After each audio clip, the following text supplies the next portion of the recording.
Amém. E hoje eu quero falar um tema com você, mas antes eu vou contar uma história. Ela não está aqui, eu tenho uma amiga, a Bel.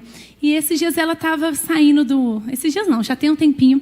Ela estava no sinal de trânsito, estava dirigindo o carro e com o vidro aberto. E aí parou no sinal, o sinal fechou. E aí veio um menininho pedir um dinheiro para ela. E era um menino pequenininho, de modo que ele botou a mãozinha assim, ele ficava da altura do vidro, assim, né?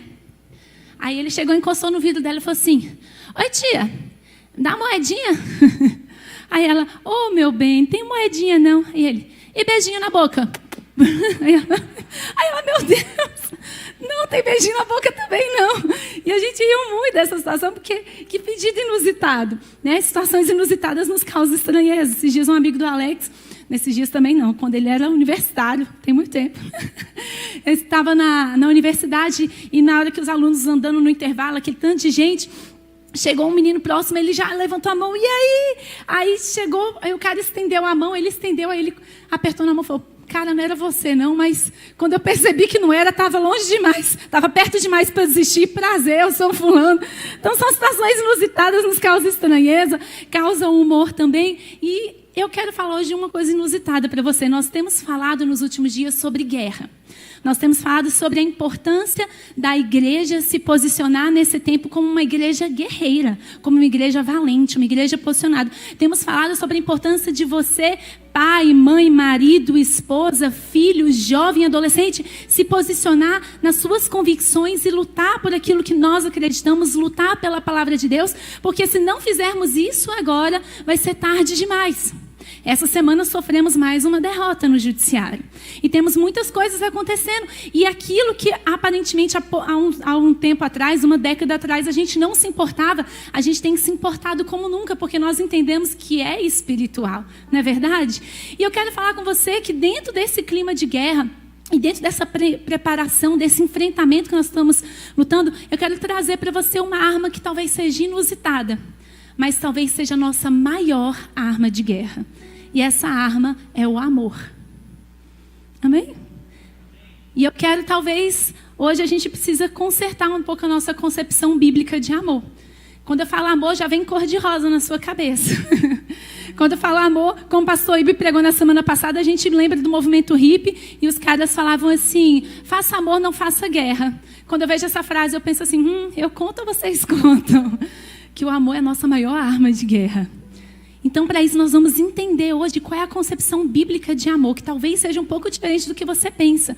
Não é corações, não é cor-de-rosa, não é soft, não é aquela coisa bem leve, é uma arma de guerra. Amém?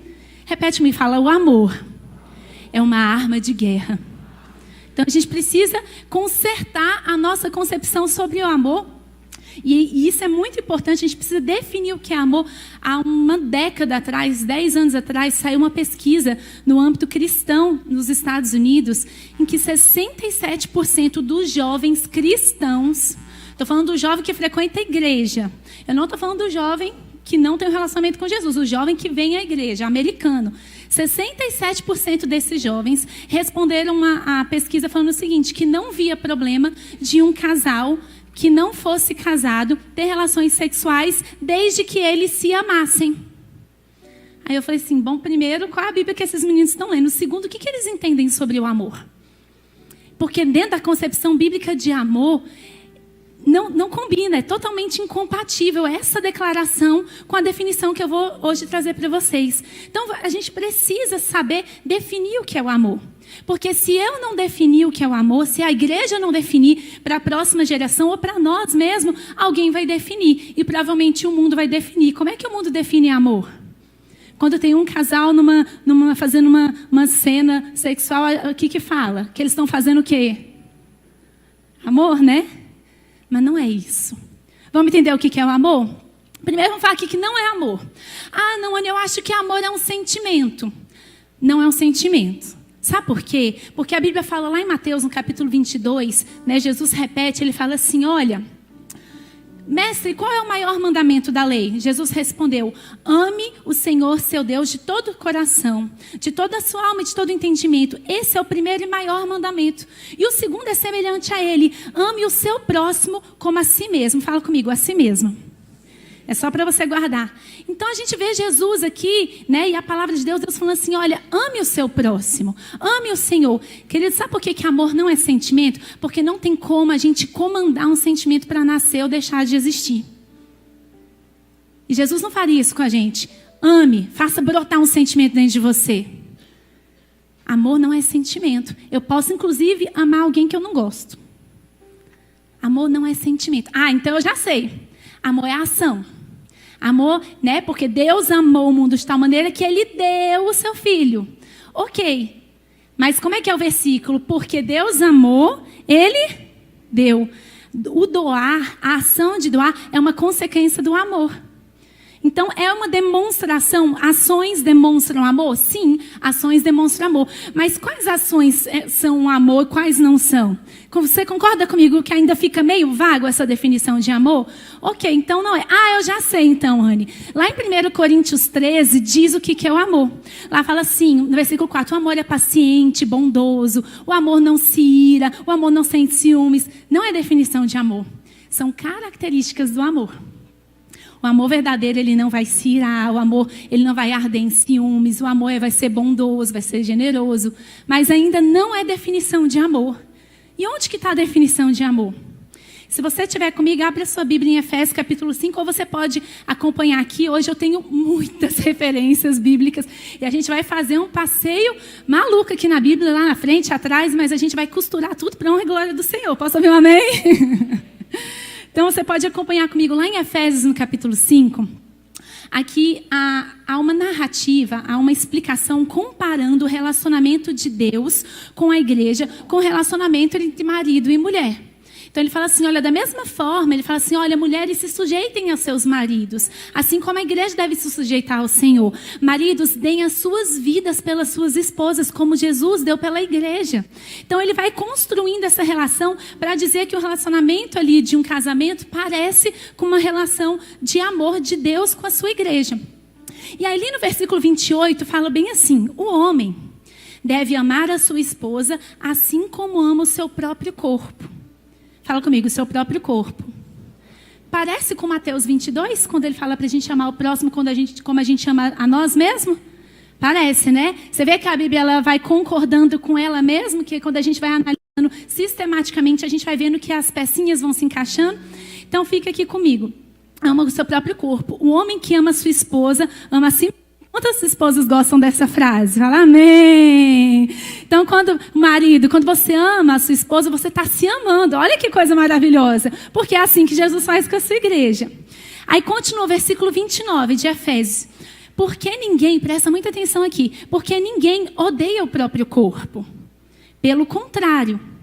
Então, ninguém odeia o próprio corpo. Pelo contrário, ama o próprio corpo, ok? Só que ele não usa a palavra ama. Agora, ele explica o que é amar o próprio corpo. Olha o que ele diz. Ninguém odeia o próprio corpo. Pelo contrário, cada um, ao invés de amar, ele fala, alimenta e cuida. Repete comigo, fala alimenta e cuida. O pessoal que está querendo lanchar depois já começou a prestar atenção na palavra agora. Falou, opa, isso é de Deus, alimentar é de Deus. Alimenta e cuida do seu próprio corpo, como Cristo faz com a igreja. Aqui nós temos uma definição de amor. Ele falou assim, maridos, ame como Jesus ama, ame como você ama o seu corpo. Porque se você não odeia o seu corpo, você ama. E se você ama, você vai fazer duas coisas. Você vai alimentar e você vai proteger. Essa palavra alimentar, no original, no grego, é a palavra nutrir. E a palavra nutrir, no grego, ela significa levar à maturidade. Então, da mesma forma que a sua mãe talvez não saiba nada de grego, mas ela sabia de uma realidade espiritual. Ela fala assim, come para você crescer. Come para você ficar forte. Come, o Dudu da Renata não está aqui. Ele falava assim, para você ficar forte igual o Homem-Aranha. O filho dele. Come para você ficar forte. A sua mãe não sabia de grego, mas ela sabia que nutrir é levar à maturidade. Quem está comigo até aqui fala amém. Então, a gente tem a definição bíblica que amar é nutrir e proteger. Agora, nutrir significa levar à maturidade. Como nós somos cristãos, nosso exemplo de tudo é Cristo. E Cristo, a Bíblia relata como que Cristo foi levado à maturidade. Como que foi o crescimento de Jesus. A gente não tem muitos detalhes sobre a infância de Jesus, sobre a adolescência de Jesus, mas tem sobre o processo de crescimento. Lá em Lucas, eu trouxe para vocês no capítulo 2, diz assim, versículo 52. Jesus ia crescendo, ou seja, ele ia amadurecendo. Em sabedoria, fala comigo, sabedoria, estatura, fala estatura, fala comigo, graça diante de Deus e graça diante dos homens. Então a gente vê que o processo de amadurecimento de Cristo, que é o nosso referencial para tudo que nós fazemos na nossa vida, envolve crescimento em 4 áreas. Quando fala sabedoria, fala sobre a área intelectual. Quando fala de estatura, fala na área física. Ele cresceu literalmente de tamanho, era uma criança e virou um adulto. Quando ele fala de graça diante de Deus, nos fala sobre vida espiritual, a nossa espiritualidade. E graça diante dos homens nos fala sobre relacionamento. Nos fala sobre vida emocional. Quem está comigo fala amém. Eu preciso fazer toda essa construção teórica para depois a gente sentar o pau, beleza? Então a gente entende que amar é nutrir, ou seja, levar ao amadurecimento e proteger. Então amar é levar ao crescimento intelectual, o crescimento físico, o crescimento espiritual e o crescimento emocional. Amém? E proteger é literalmente proteger. É você proteger de ameaças externas. É você proteger de feridas internas. É você proteger a mente e o coração dessa pessoa. Agora prepara comigo. Quando eu digo eu amo você, cadê meu marido ali? Tá lindo. Em vez de eu falar Alex, eu te amo, eu vou falar para ele o seguinte, meu amor, eu faço um compromisso, um ato da minha vontade, que eu vou te proteger. Emocionalmente, fisicamente. E eu vou te ajudar a crescer intelectualmente, fisicamente, espiritualmente e emocionalmente. Caraca, hein? Eu não vou deixar você perder essa oportunidade. Vinícius, faz um clima romântico aí, por favor. My love. Abaixa as luzes aí pra mim, Dentinho, por favor. Quantos casados estão aqui com a sua esposa? Deixa eu ver com seu marido. Maravilha, vira para ele e para ela. Momento agora, querido, você vai se dar bem hoje. Glória a Deus. Faz um clima romântico aí, Vinícius. E você vai falar para essa pessoa que está aí do seu lado um eu te amo mais significativo que você já disse na vida. Não é só eu te amo, não é emoção nem coração cor-de-rosa. Você fala assim, meu amor, eu vou dar a dica. Peraí, bota lá a próxima. Pode ficar aí, segurando o clima. Aguenta aí. Pode botar a próxima, que é a declaração. Isso. Presta atenção, voltando lá em Mateus 22, tá bom? Lá em Mateus 22 fala que a gente deve amar a Deus sobre todas as coisas e amar o nosso próximo. Então, quando eu escolho amar a Deus sobre todas as coisas, meu próximo, isso quer dizer que, por um ato da minha vontade, eu irei provocar o meu crescimento intelectual, emocional, físico e espiritual. Irei proteger a minha mente e coração. E irei levar outros à maturidade e proteção. Uau! Amém? Vai ficar de cola ali. Você vai virar para o seu cônjuge agora. Você vai falar para ele, eu te amo mais sincero. Fala, meu amor, eu vou te levar à maturidade emocional. Eu vou te levar ao crescimento físico. Eu vou te levar ao crescimento espiritual. Eu irei te proteger. Pode falar agora.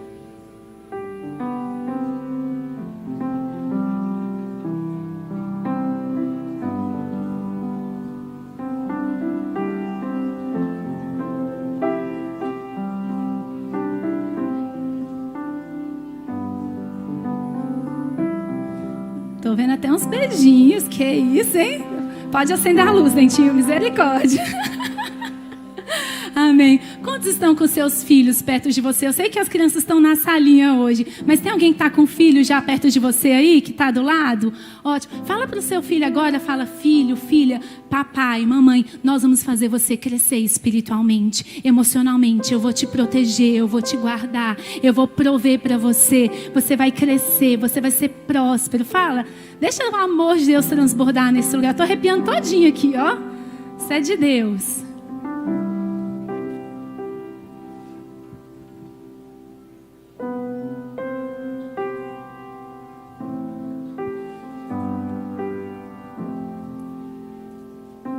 Amém. Coisa linda, coisa linda. Agora vamos falar todos juntos? Quantos que querem cumprir o mandamento de Mateus 22, de amar a Deus sobre todas as coisas e amar o seu próximo? Quantos querem? Jesus nos ordenou isso. Então vamos ler junto aquilo ali? Pode ser? Todo mundo junto. Mas é para ler forte, tá, querida? É amor, como eu falei. Não é cor-de-rosa, não é soft. Isso aqui é forte. Isso aqui é poderoso. Então vamos lá, junto comigo. Eu escolho amar a Deus sobre todas as coisas e amar o meu próximo. Isso quer dizer que, por um ato de minha vontade, irei provocar o meu crescimento intelectual, emocional, físico e espiritual. Irei proteger a minha mente e coração e irei levar outros à maturidade e proteção. Glória a Deus. Dê um aplauso bem forte a Jesus. Que coisa linda! Uau! E como que isso se traduz em arma de guerra? Agora que são elas. Como que isso se traduz? Você consegue perceber, só voltando aqui, que aquela pesquisa daqueles jovens que falou, olha, se eu me relacionar com a pessoa desde que eu ame, tudo bem. Você entende que isso é contraditório ao amor?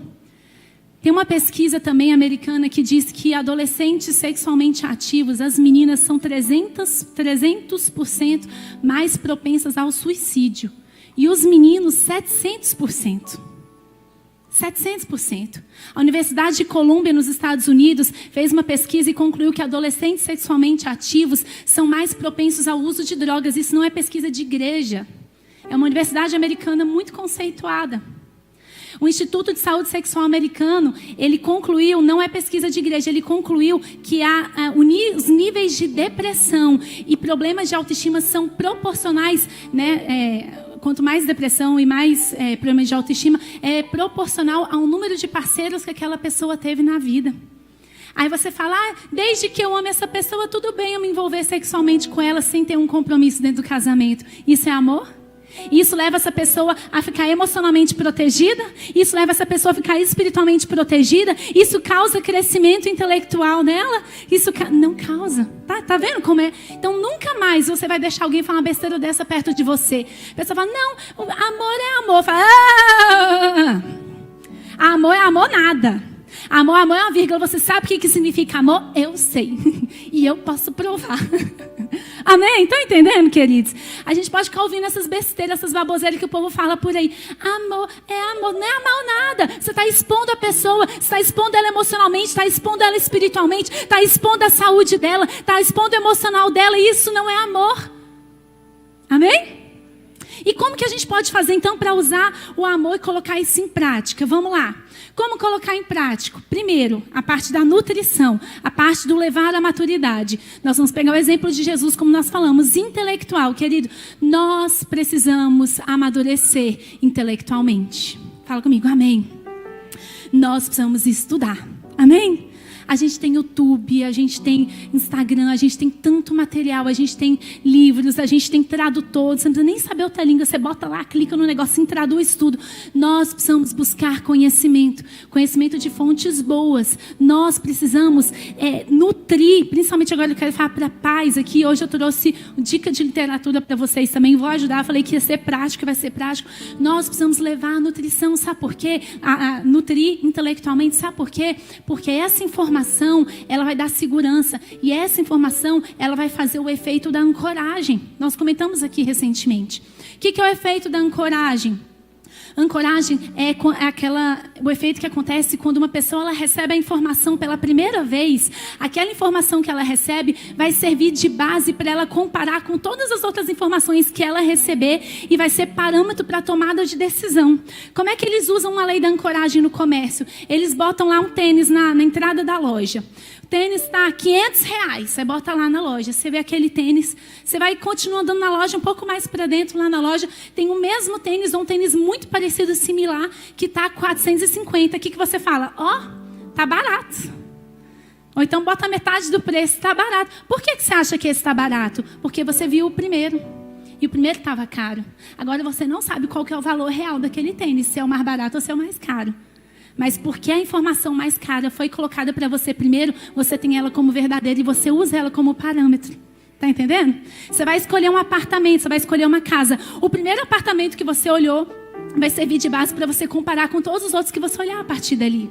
Como que você traz isso para dentro do seu contexto de você levar a maturidade intelectual dos seus filhos? A primeira informação que eles receberem e que seja de você vai servir como base para ele comparar com as informações que ele vai ouvir na escola. Vai servir como base as informações que ele vai ouvir na televisão. Vai servir como base as informações que ele vai ouvir no YouTube quando você não estiver por perto. A informação que você der vai formar uma âncora para a tomada de decisão dos seus filhos. Não podemos perder a oportunidade e a chance de formar os valores morais e dar as bases intelectuais para os nossos filhos. Não podemos entregar isso na mão dos professores. Não podemos entregar na mão da televisão. Não podemos deixar outro chegar na frente. Não, esse é um privilégio nosso.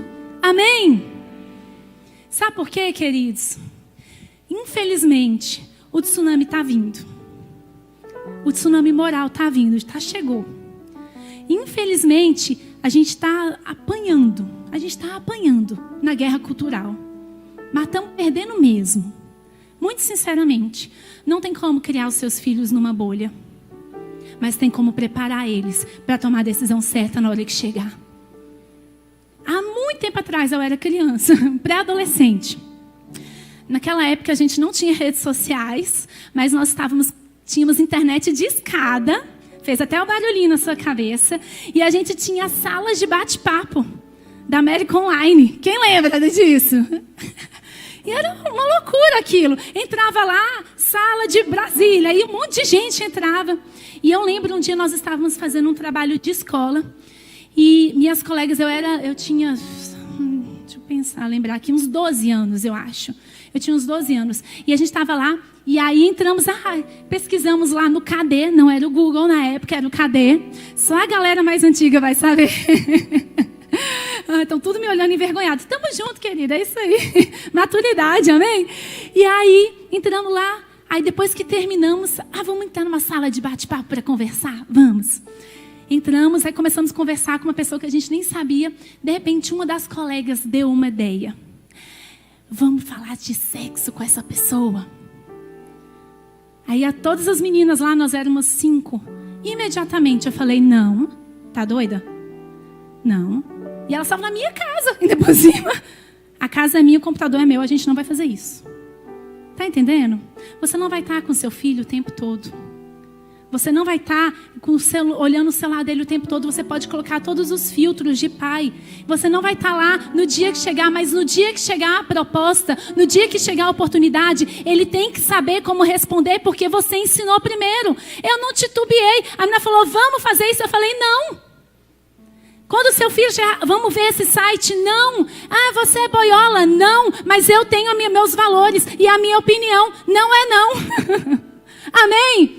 Vamos ficar, vamos fazer. Ele tem que saber responder na hora que a proposta chegar. Sabe por quê? Porque foi colocado a ancoragem. Ele recebeu a informação primeiro. Ele sabe, ele não está perdido. Ele não tem que recorrer no sério. Meu Deus, o que eu vou fazer? Eu sei exatamente o que fazer. A minha mãe falou que esse dia ia chegar. O meu pai falou que esse dia ia chegar. A minha mãe me falou que quando chegasse isso, eu ia me sentir pressionada e que eu não precisava ter medo, que eu era uma garota valiosa e que eu não precisava ceder, que eu não preciso ter medo da pressão, que o meu valor não está no que os outros vão dizer que eu sou. Eles não podem definir minha vida. Eu sei quem eu sou. Jesus diz quem eu sou. Eu tenho o apoio da minha família e eu vou dizer não. Amém? Amém.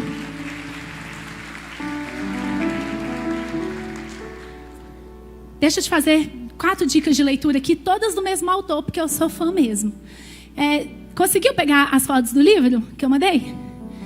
Todos são do Josh McDowell. Ele é maravilhoso, é um apologeta. E, esse primeiro livro fala a verdade nua e crua. É um livro de perguntas, se eu não me engano, são 30 e tantas perguntas que você morre de medo do seu filho fazer para você. Ele responde. Maravilhoso. Tudo que você precisa saber, querido, sobre sexualidade, para você falar com seu filho, principalmente quem tem filho pré-adolescente, pode pegar esse livro aqui. Maravilhoso. Muito do que eu estou falando aqui hoje eu retirei desse livro. Pode tirar a foto, até sair da frente. Próximo. Respostas convincentes. Também do Josh. Esse vai ser um livro mais voltado para apologética. Respostas Convincentes, do Josh McDowell. Ele vai trazer uma coletânea de respostas. Se Deus é bom, por que Jesus teve que morrer? Ele não poderia simplesmente ter perdoado os pecados, pronto, e acabou?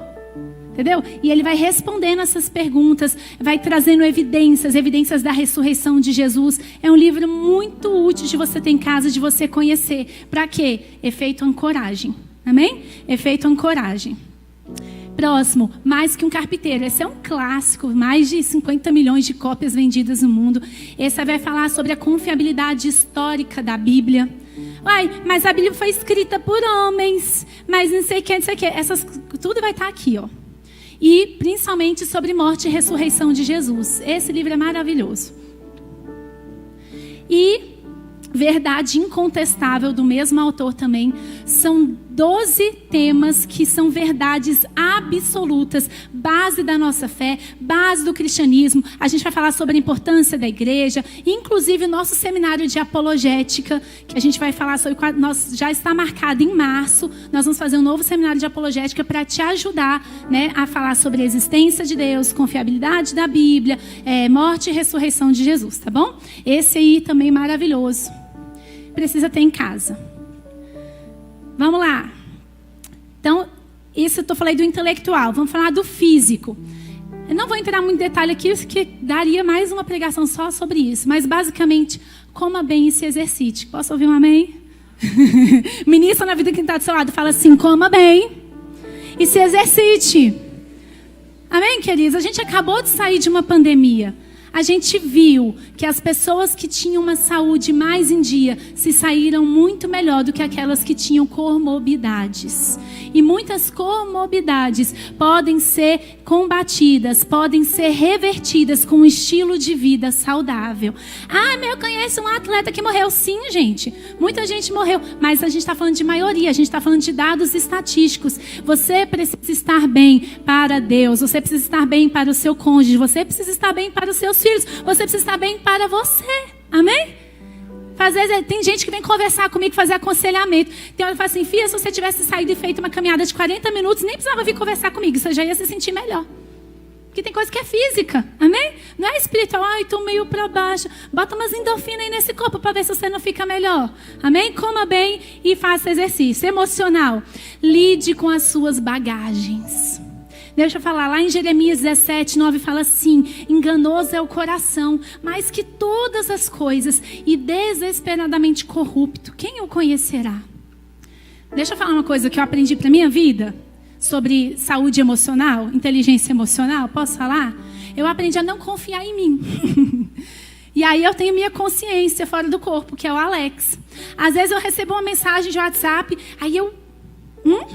Aí já vou responder. Aí faço um textão raivoso. Aí depois que eu fiz o textão raivoso, eu apago. Eu levo a mensagem para o Alex. Amor, o que você acha dessa mensagem aqui? Você não achou um pouquinho ácida essa pessoa? Não, ele não. Você está viajando. Então tá bom, eu estou viajando. Deixa eu te falar. Existe um motivo para nós termos uma coletividade. Existe um motivo para nós termos família. Existe um motivo para sermos dois e não um. Existe um motivo para sermos igreja. Porque a gente não dá para confiar só no nosso entendimento. Tem hora que a gente precisa dividir o fardo com alguém. Tem hora que a gente precisa dividir as emoções. Eu tô achando isso. O que você acha? Às vezes a gente precisa de alguém virar para a gente e falar assim, você está viajando.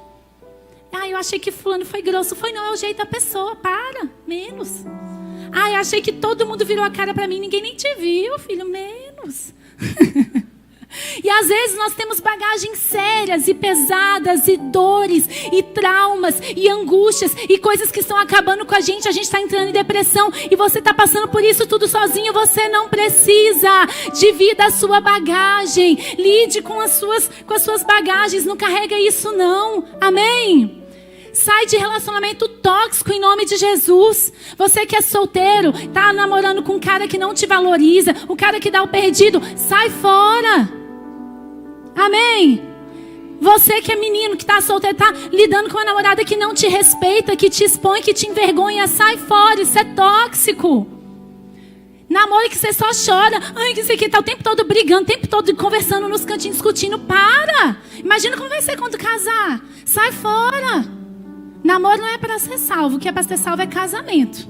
Namoro tá dando ruim é para ir embora, amém? É aviso do Senhor, livramento de Deus. Amém? Mas não lide sozinho. Sabe por quê?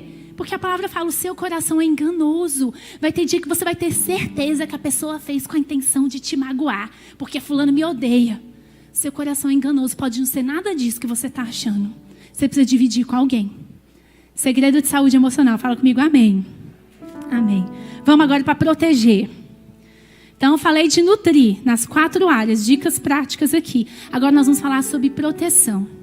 Proteger, querido, aí vem a parte, é guerrear. Amém? Proteger é você proteger das ameaças externas. E você mesmo não ser uma ameaça, em nome de Jesus.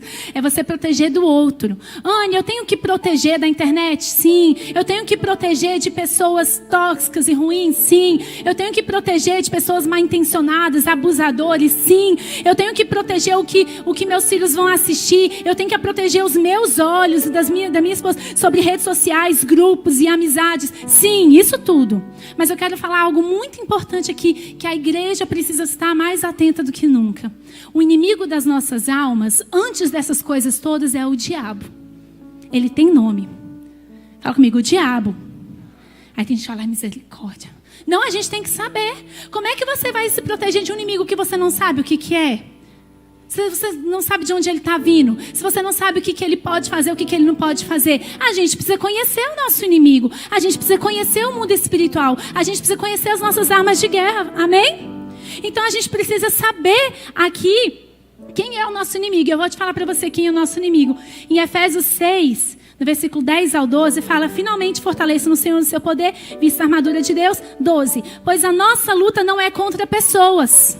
Fala comigo, amém. Tem hora que parece. Tem hora que tem as pessoas aí do judiciário, que Jesus amado. Mas a nossa luta não é contra pessoas. A nossa luta, a Bíblia diz, mas contra poderes. Fala comigo, poderes. Fala comigo, autoridades. Dominadores do mundo das trevas. Pode repetir, fala, forças espirituais do mal. É contra isso que é a nossa guerra.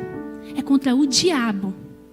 É contra o diabo. E a gente precisa orar e a gente precisa saber chamar o nosso inimigo pelo nome. Falar, Satanás, você está amarrado na minha vida. Você não pode entrar na minha casa. Tem hora que a gente precisa chamar pelo nome para ele saber que é com ele que a gente está falando. Amém? E eu vou falar para você quem que é o diabo. Primeiro, credo, Anny, você vai pregar sobre avô. A Bíblia fala quem ele é. A gente precisa saber. Está na Bíblia, a gente precisa saber. Se está lá é porque tem um motivo. Primeiro, o diabo é uma criatura. Lá em Ezequiel, capítulo 8, versículo 13 ao 15.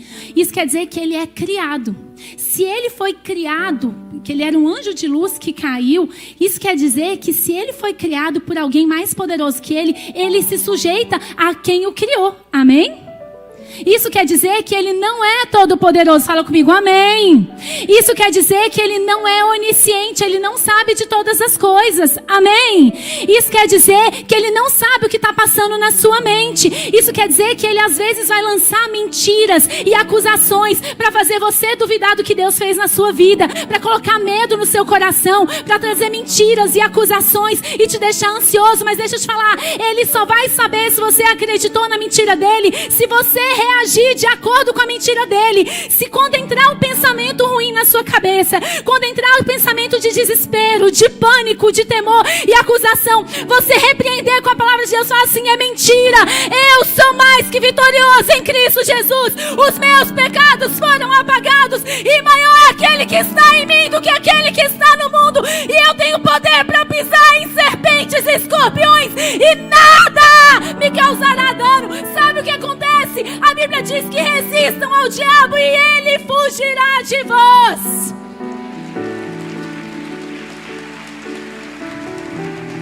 Ele é uma criatura, ele não é criador. Ele não cria nada, ele só copia. Amém? Segunda coisa, ele é mentiroso. João 8,44. Vocês... é uma advertência, pertence ao pai de vocês, o diabo, e querem realizar o desejo dele. Ele foi homicida desde o princípio e não se apegou à verdade, pois não há verdade nele, querido. Isso é libertador para a vida de algumas pessoas. Não há verdade no diabo. As coisas que ele sopra na sua vida, contra a sua família, contra o seu futuro, não há verdade no diabo. Fala comigo, amém. Quando mente, fala da sua própria língua, pois é mentiroso e pai da mentira. Apocalipse 12, 9 fala que ele é enganador. O grande dragão foi lançado fora. Ele é a antiga serpente, chamado Diabo ou Satanás, que engana o mundo todo. Mas fala comigo, aqui não. Mas você fala mais forte. Você fala, aqui não. Fala comigo, na minha casa não. Põe a mão na sua mente, na minha mente não. Põe a mão aqui, nas minhas emoções não. Porque eu conheço a verdade. E a verdade me liberta. 1 Pedro 5,8 diz que ele é o seu inimigo pessoal. Ah, não quer ter nada a ver com essas coisas. Sinto muito, já tem. Ah, não gosto dessas coisas não. Olha o que fala. 1 Pedro 5, versículo 8. Sejam sóbrios e vigiem. O diabo, inimigo de vocês, anda ao redor como um leão rugindo, procurando a quem possa devorar. Resistam-lhe, permanecendo firmes na fé. Fala comigo, firmes na fé. Sabendo que os irmãos que vocês têm em todo o mundo estão passando pelos mesmos sofrimentos. A Bíblia diz que ele anda ao nosso redor e ele está procurando a quem ele possa devorar. Isso quer dizer que você é inimigo dele, eu sou inimigo dele, os seus filhos são inimigo dele, essa igreja é inimigo dele. Não existe isentão no mundo espiritual, meu filho. Não existe isentão. Ah não, se eu não mexer com ele, ele não vai mexer comigo. Não é assim que funciona. Ele odeia o mundo. E eu vou explicar para vocês por que ele tem um ódio especial da igreja. Vou explicar para vocês. Vocês vão entender muita coisa que está acontecendo no nosso mundo terreno. Por causa que a palavra diz e nos explica há muito tempo antes. Amém? Vou explicar para vocês em alguns minutos. Segura aí comigo. Então a gente sabe quem é o nosso inimigo e a gente sabe o que ele pode e o que ele não pode. Amém? Fala amém. Agora você precisa saber quem é você nessa guerra. 2 Coríntios 10, 3 a 6 fala assim. As armas, é o versículo 4. As armas com as quais lutamos não são humanas. Pelo contrário, são poderosas em Deus para destruir fortalezas. Ah, isso é muito bom. Olha isso. As armas que nós temos não são humanas. Ou seja, não é a nossa argumentação, não é a gente ficar bravo, não é a gente fazer post textão no Instagram. Não são essas as nossas armas. As nossas armas, elas são poderosas em Deus. Fala comigo, em Deus. Para destruir fortalezas, destruímos argumentos. Olha a batalha intelectual aí. Destruímos argumentos e toda pretensão que se levanta contra o conhecimento de Deus. Olha aí o crescimento espiritual aí. Tá entendendo como está tudo conectado? Efésios 3, versículo 10. Olha esse versículo. Esse é muito importante. Tira foto logo, para você guardar.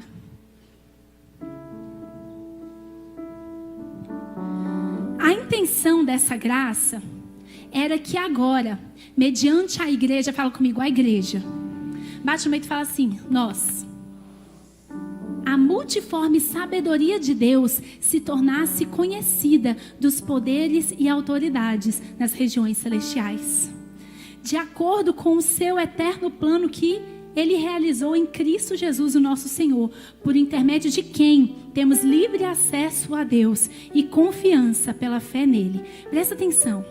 Esse versículo aqui, Efésios capítulo 3, versículo 10, fala o seguinte, que Deus intencionalmente revelou a sua graça e entregou para a igreja, para que a multiforme sabedoria de Deus fosse conhecida no mundo espiritual.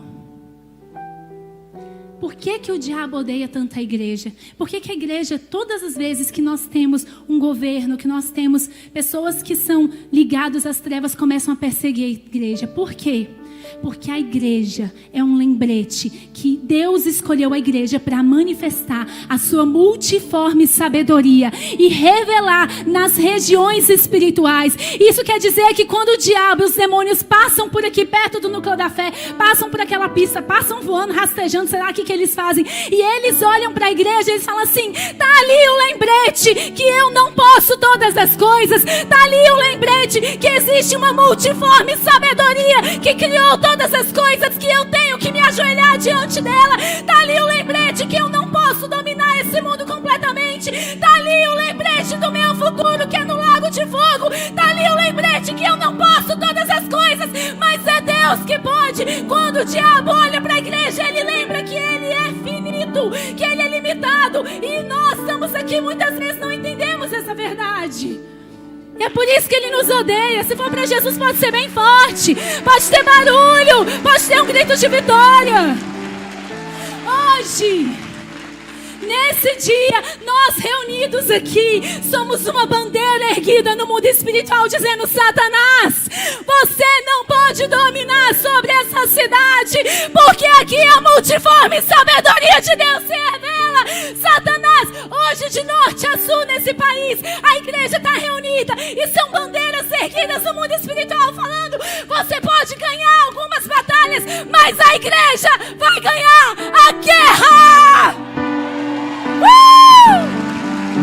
Pode aplaudir Jesus bem forte. É promessa, está escrito, é verdade. Mateus 16 nos conta uma história que Jesus estava com seus discípulos e as pessoas falam assim: estão falando que ele é profeta, estão falando que ele é a encarnação de Elias, estão falando não sei o quê. E Jesus virou para eles e falou assim: e vocês? O que dizem que eu sou? E Pedro vira para ele e falou assim: você é o Cristo. Cristo quer dizer o ungido, o Filho do Deus vivo. E Jesus vira para Pedro e fala assim: não foi carne nem sangue que te revelou isso, Pedro, mas foi o Pai. E você é uma pedra, e sobre essa pedra, sobre essa revelação, eu vou edificar a minha igreja. E ele fala mais: e as portas do Hades, as portas do inferno não prevalecerão contra a igreja do Senhor. Deixa eu te explicar. Essa situação aconteceu em Cesareia de Filipe. Cesareia de Filipe é uma localidade, existe esse lugar até hoje ali na região. E essa Cesareia de Filipe tem esse nome porque ele reconstruiu a cidade em cima dos fundamentos de uma cidade que existia antes dele. Pode colocar a foto lá daquela pedra. E nesse lugar, anteriormente chamava Panéias. Panéias é uma área perto das colinas de Golã. E o que acontecia aí? Acontecia um culto ao deus Pan. O deus Pan era considerado o deus da fertilidade, da floresta, dos bichos e das frutas e do não sei o quê. E nesse lugar eram oferecidos sacrifícios ao deus Pan. Nesse lugar eram oferecidos sacrifícios de crianças, porque ele era o deus da fertilidade. Se você for pesquisar na mitologia, eles contam que esse deus Pan ele habitava em florestas. E diz que às vezes as pessoas estavam na floresta e de repente elas eram assombradas e sentiam um medo muito forte e corriam. E eles acreditavam que era o deus Pan se manifestando. Daí vem a palavra pânico. E essa conversa que eu estou contando de Jesus aconteceu nesse lugar. Nesse lugar onde eram oferecidos esses sacrifícios, onde eles adoravam Deus Pan, era conhecido como as portas do Hades. Está entendendo como é significativo? E aí de repente Jesus tem uma conversa com Pedro e fala assim: sobre essa verdade de Cristo ungido, o Filho do Deus vivo, eu vou edificar a minha igreja.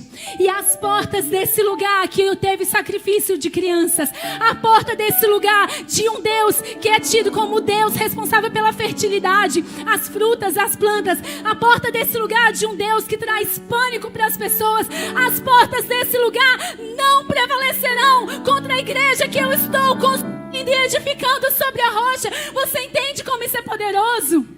Foi o nosso Jesus, antes de morrer, ele nos prometeu: as portas do terror não prevalecerão contra a igreja, as portas da idolatria não prevalecerão contra a igreja, as portas dos sacrifícios e oferendas feitos não prevalecerão contra a igreja.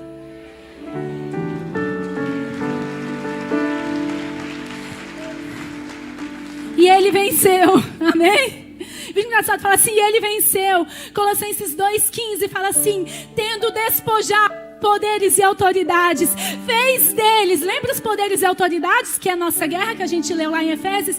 Fez deles um espetáculo público, triunfando sobre eles na cruz. Então quando você for orar, quando você for fazer guerra espiritual, você pode bater o pé na sua casa e falar assim: Satanás, na minha casa não, porque Jesus fez um espetáculo público, triunfando sobre vocês na cruz, e sobre a minha vida, a minha casa, meus filhos, está o sangue do Cordeiro.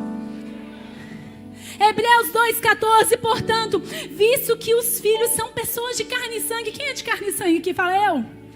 Visto que nós somos de carne e sangue, ele também participou dessa condição humana, para que por sua morte derrotasse aquele que tem o poder da morte, isso é, o diabo. quando ele morreu, ressuscitou, ele derrotou o diabo. Apocalipse 1:18. Eu sou aquele que vive.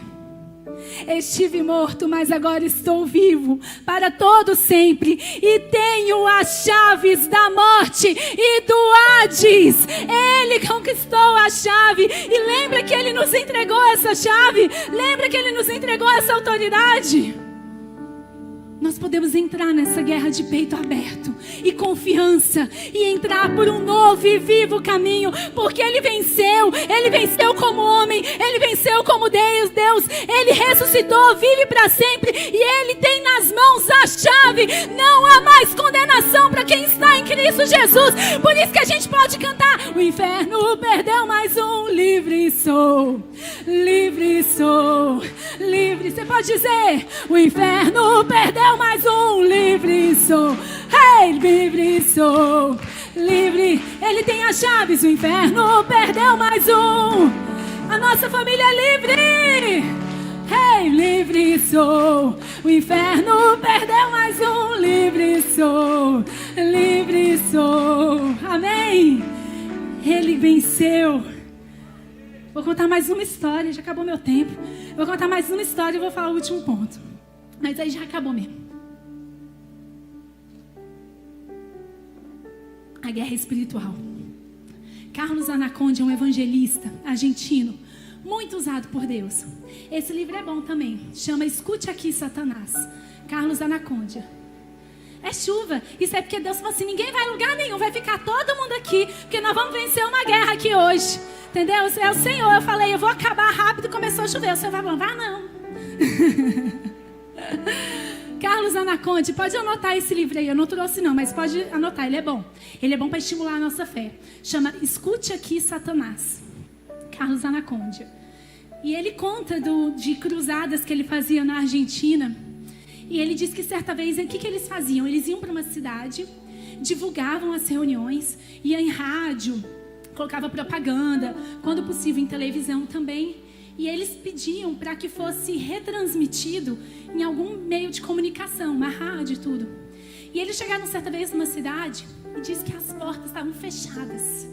Diz que eles tentaram e tudo caro. Ou então falavam: não, a gente não tem interesse de retransmitir. Diz que tentaram e nada dava certo. Tudo dando errado. E ele falou assim: peraí, isso não está normal. E a gente precisa ter essa percepção, amém, queridos? Tem hora, tem dias que a gente está conversando com uma pessoa e a gente vê que está travado. A gente vê que não tem entendimento. Tem hora que a gente está conversando com o nosso cônjuge e a gente vê que a conversa está difícil. Você fala A, a pessoa entende B. Tem hora que a gente precisa ter a nossa sensibilidade. Fala: peraí, Satanás, não fala pro seu marido isso não, querida. Em nome de Satanás está amarrado, ele vai ficar chateado. Mas você precisa, tem hora que se retirar e fala assim: Satanás, você está amarrado, você está repreendido, você não tem poder. Olha o sangue de Jesus te repreendendo aqui, bate em retirada. Pode parar de causar confusão aqui no meio, amém? E eles entenderam que tinha uma coisa errada. E começaram a fazer jejum e oração, e jejum e oração. Jejum e oração, que são as disciplinas espirituais. Você quer crescer espiritualmente? 5 coisas para você. Não tem que inventar, gente. Não tem que inventar. Ore, leia a Bíblia, jejue, oferte e sirva. Não tem que fazer mais nada além disso. E é uma disciplina espiritual, ou seja, é para sempre. Se você fizer isso, você vai ser como a luz da aurora, que vai brilhando mais e mais até ser dia perfeito. Não tem que ficar inventando: ai, porque eu vou fazer o curso, porque eu vou não sei o quê, porque eu vou pular no pé só, porque eu vou fazer um voto, vou rapar o cabelo. Tudo isso pode ser feito, mas é o básico. É o básico, que é o arroz e feijão, sabe? É isso aí. E aí eles começaram a orar, jejuar e declarar guerra, até que eles viram, estavam um dia orando, e eles viram como se fosse uma autoridade, uma pessoa caindo de um trono. E eles falaram assim: podemos voltar lá, o Senhor nos deu a cidade, a força espiritual dessa cidade acabou de cair. Eles aplicaram isso aqui. Aí foram. Uma rádio concordou em fazer a retransmissão da palavra e eles se reuniram. E tá lá, tá tendo um momento, tá tendo a pregação. E de repente, queridos, de repente, teve um problema, uma pane geral nos todos os meios de comunicação daquela cidade. Todas as rádios da cidade não conseguiam transmitir a sua programação normal. Houve algum tipo de interferência que ninguém soube explicar por quê. E a única coisa que era possível passar para não ficar sem nada, adivinha o que era? A pregação da Cruzada Evangelística do Anacondia. E de repente aquela cidade que estava fechada para o Evangelho, a única coisa transmitida nas rádios, em todas as rádios, imagina que você liga na Band News, o Anacondia pregando, CBN, o Anacondia pregando, Jovem Pan, o Anacondia, o que está acontecendo? Sabe o que está acontecendo? É que as portas do Hades não podem prevalecer contra a igreja. E os valentes e os gigantes desse mundo têm que cair e se prostrar. Mas a igreja precisa entender. Nesse dia tinha 3 jovens que tinham combinado de fazer suicídio coletivo. Eles entraram no carro, ligaram o rádio e estavam indo para uma região afastada que os 3 iriam se matar juntos nesse dia. Quando eles estavam no meio do caminho, houve uma interferência. De repente um pastor começa a pregar no carro que eles estavam. E eles começam a olhar um para o outro, eles começam a chorar e a se arrepender. Onde está sendo isso? Deram meia volta no carro, foram lá, chegaram lá e testemunharam, foram até o palco e falaram assim: a gente estava indo se matar. De repente o rádio mudou, a gente viu vocês pregando, a gente quer entregar a nossa vida a Jesus, nós queremos uma nova vida. Sabe o que é isso? É quando a igreja entende que as portas do inferno não podem prevalecer e que a chave está nas mãos do Cordeiro de Deus que venceu. Sabe o que é isso? O que isso tem a ver, Anne, com amar? O que isso tem a ver? Isso é amor. A palavra do Senhor nos fala que Deus é... Isso quer dizer que Ele é a própria encarnação de nutrir. Quando Ele nos deu Jesus, quando Jesus veio e morreu pelos nossos pecados, Ele nos deu todo o suprimento espiritual que nós precisávamos. Ele nos deu cura emocional, cura física. Ele nos nutriu e Ele nos protege. Ele se deu a nós, falou assim: eu tenho a chave, eu venci a morte, eu venci o diabo, eu vou cuidar de vocês, eu vou nutrir vocês, eu vou proteger vocês. E isso é amor, isso é o que eu sou. Amém? E o que nós vamos fazer com isso? Nós vamos replicar, levar essa graça, esse poder, essa unção para dentro da nossa casa, para o nosso casamento, para a nossa empresa, para as pessoas que estão à nossa volta. E agora eu estou terminando de verdade, pode falar. A chuva até parou. Sabe que existe um sacrifício. Para proteger quem amamos, precisamos que entender que esse amor passa por guerra. E na guerra tem morte. E talvez a morte que precisa acontecer é a morte do eu, para que ele viva. O C.S. Lewis tem uma frase que eu gosto muito. Ele diz assim: nada que não tenha morrido ressuscitará. É preciso deixar o eu morrer. É preciso lutar a guerra. Na guerra, para você voltar vivo, às vezes você precisa matar alguém. Nessa guerra espiritual, para você viver, você precisa matar um pecado. Você precisa matar um estilo de vida.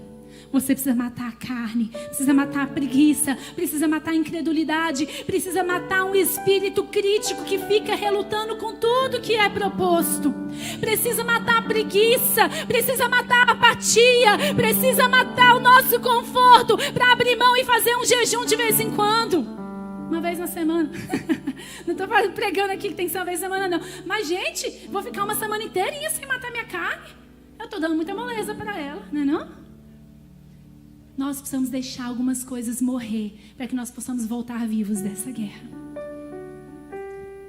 Eu vi a história de um pastor uma vez contando que ele estava andando na praia com seus filhos. E um dos filhos dele andando na praia e catando conchinha. E ele foi andando mais na frente. E aí eles vinham andando com a esposa dele atrás. Daqui a pouco o menino volta com a cara assim, com a mão cheia de conchinha. Aí voltou assim, aí o pai dele falou assim: o que foi? Aí ele, ansioso, ele viu o menino assim, ansioso, ele: o que foi? Aí ele: olha lá, tinha uma estrela do mar enorme. E aí ele: pega, filho. Aí ele olhou para a estrela e olhou para a mão.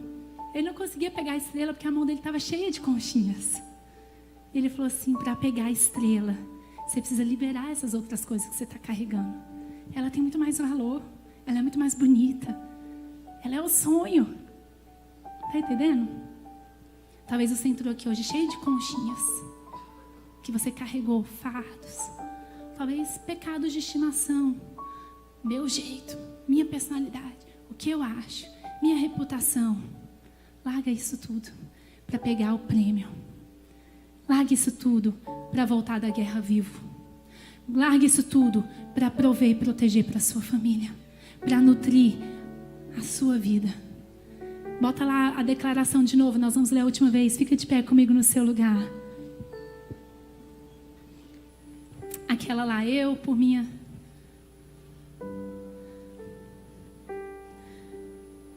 Isso.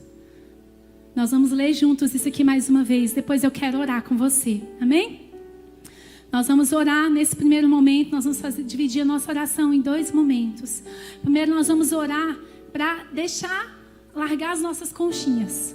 Nós vamos, no primeiro momento, você falar: Deus, eu preciso me apropriar disso daqui. Eu preciso fazer minhas disciplinas espirituais. Eu preciso abandonar meus pecados. Eu preciso abandonar. Não dá para eu viver desse jeito, essa vida dupla. Não dá. Primeiro nós vamos fazer a oração individual. E depois nós vamos fazer a oração da guerra. A oração da vitória. E vamos declarar e fazer guerra pela nossa família. Guerra pela nossa empresa. Amém? Mas em primeiro lugar é o seu momento de deixar morrer aquilo que precisa morrer. Para que você volte vivo da guerra. Vamos lá comigo. Fala: eu escolho. Melhor junto, né? Vamos junto, vamos lá. Eu escolho amar a Deus sobre todas as coisas e amar o meu próximo.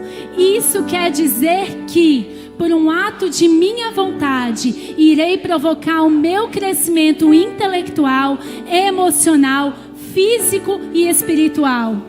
Irei proteger a minha mente e coração e irei levar outros à maturidade e proteção. Feche os seus olhos comigo, comece a orar agora, você e o Senhor. Comece a liberar as suas conchinhas e aquilo que você entrou carregando. Comece a falar: Deus, eu tenho carregado tanta culpa, tanto medo, tanto peso. Eu tenho carregado, Deus, talvez tanta autossuficiência, orgulho, prepotência. Eu não peço ajuda para ninguém, eu não confesso nada. E eu tenho andado, na verdade, muito sozinho e eu tô cansado. E eu tô cansada disso. Hoje eu vou deixando aqui tudo do Senhor para alcançar o prêmio da vitória. Deus, eu reconheço que eu preciso do Senhor. E eu quero confessar a Ti, Deus, os meus pecados. Eu quero confessar a Ti as minhas falhas. Eu quero Te pedir perdão, porque eu reconheço que eu sou carente da Sua glória. Eu quero Te pedir perdão. O Senhor sabe, o Senhor conhece bem os meus pecados e as minhas falhas. O Senhor sabe aquilo que eu tenho faltado. O Senhor sabe naquilo que eu tenho falhado. O Senhor sabe, Deus, aquilo que me aterroriza. O Senhor sabe aquilo que me aprisiona. O Senhor sabe que eu estou na lama, mas eu sei que o Senhor pode me libertar. Eu sei que eu posso ser uma nova criatura. Hoje eu decido, Jesus, parar de ouvir o diabo, parar de ouvir as mentiras, parar de ouvir as acusações. Hoje eu escolho a fé, hoje eu escolho a vitória, hoje eu escolho santidade, hoje eu escolho as disciplinas espirituais. Senhor, me ajuda, Senhor, me ajuda. Eu quero vencer na minha vida espiritual. Eu quero orar e jejuar e ler a minha Bíblia e me santificar e ofertar e servir. E eu rompo com a mentira que diz que eu não posso ser esse homem de Deus. Eu posso sim. Eu rompo com essa mentira que diz que eu não posso ser uma mulher de Deus. Eu posso sim, porque eu posso todas as coisas, porque o Senhor decidiu me amar, prover pra mim e me proteger. E eu assumo isso. Jesus, hoje, de todo o coração, eu entrego a minha vida nas Suas mãos, reconhecendo que eu preciso ser salvo, eu preciso ser liberto, eu preciso ser restaurado. Em nome de Jesus, em nome de Jesus, em nome de Jesus. Quem orou comigo, entregando a sua vida a Jesus, reconhecendo as suas falhas e pecados, mas hoje você entrega a sua vida a Jesus e quer viver para Ele. Eu quero que em sinceridade você levante a sua mão bem alto. Você que entregou a sua vida a Jesus, amém. Fique com a sua mão erguida. Senhor, te abençoe. Eu quero declarar o sangue de Jesus sobre a sua vida. Onde há pecados e acusação e maldição, que sejam quebradas agora em nome de Jesus. Satanás, olha a igreja reunida, declarando: essas pessoas agora estão sendo salvas, libertas e curadas. Toda acusação vai embora agora. Toda opressão vai embora agora. Em nome de Jesus. Em nome de Jesus. Escreve o nome das pessoas no livro da vida e que eles recebam o seu amor. Em nome de Jesus. Levanta comigo a mão agora. Todo mundo lá em cima. Vamos orando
porque dele é o reino, a glória, o domínio, para todos, sempre, sempre, sempre. Alfa e ômega, princípio e fim.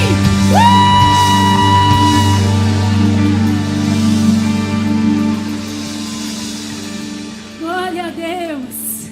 Amém. Quantos estão prontos para viver uma semana em amor? Amém. Nunca mais a gente vai falar eu te amo do mesmo jeito. Amém? Amém.